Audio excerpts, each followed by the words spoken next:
Alkitab dalam bahasa Indonesia Ibrani pasal 4, hari perhentian yang disediakan Allah. Sebab itu, baiklah kita waspada supaya jangan ada seorang di antara kamu yang dianggap ketinggalan.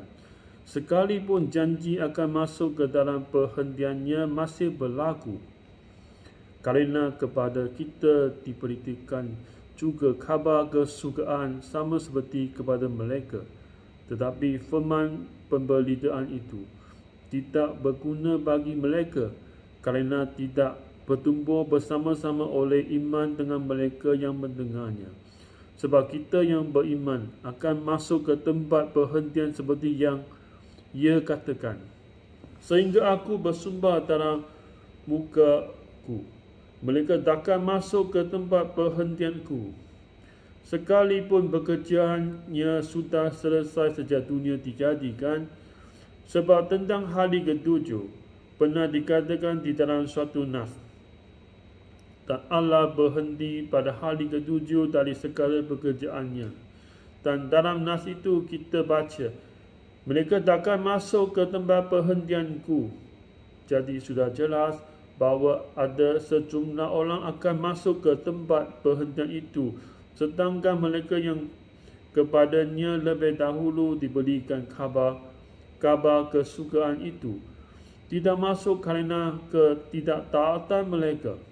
Sebab itu, ia menetapkan pada suatu hari, iaitu hari ini, ketika ia setelah sekian lama berfirman dengan berandaraan Daud seperti dikatakan di atas. Pada hari ini, jika kamu mendengar suaranya, janganlah keraskan hatimu.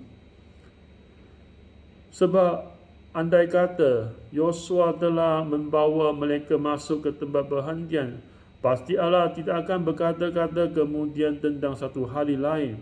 Jadi masih tersedia satu hari perhentian, hari ketujuh bagi umat Allah. Sebab barang siapa telah masuk ke tempat perhentiannya, ia sendiri telah berhenti dari segala pekerjaannya, sama seperti Allah berhenti dari pekerjaannya. Kerana itu, baiklah kita berusaha untuk masuk ke dalam perhentian itu supaya jangan seorang pun jatuh kerana mengikuti contoh ketidaktaatan itu juga. Sebab firman Allah hidup dan kuat dan lebih tajam daripada pedang bermata dua manapun. Ia menusuk amat dalam sampai memisahkan jiwa dan roh, sendi-sendi dan sumsum. Ia sanggup membedakan pertimbangan dan pikiran hati kita. Dan tidak ada suatu makhluk pun yang tersembunyi di hadapannya.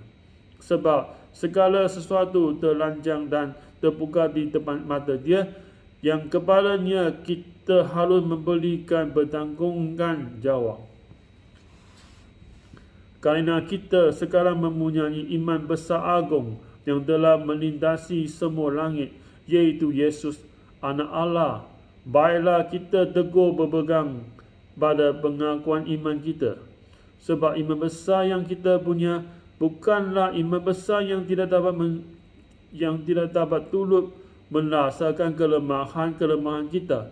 Sebaliknya, sama dengan kita, ia telah dijubai, hanya tidak berbuat dosa.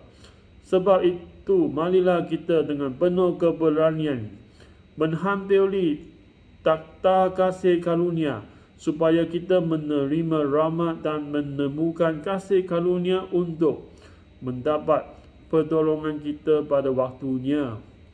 Ini firman Allah. Terima kasih. Amin.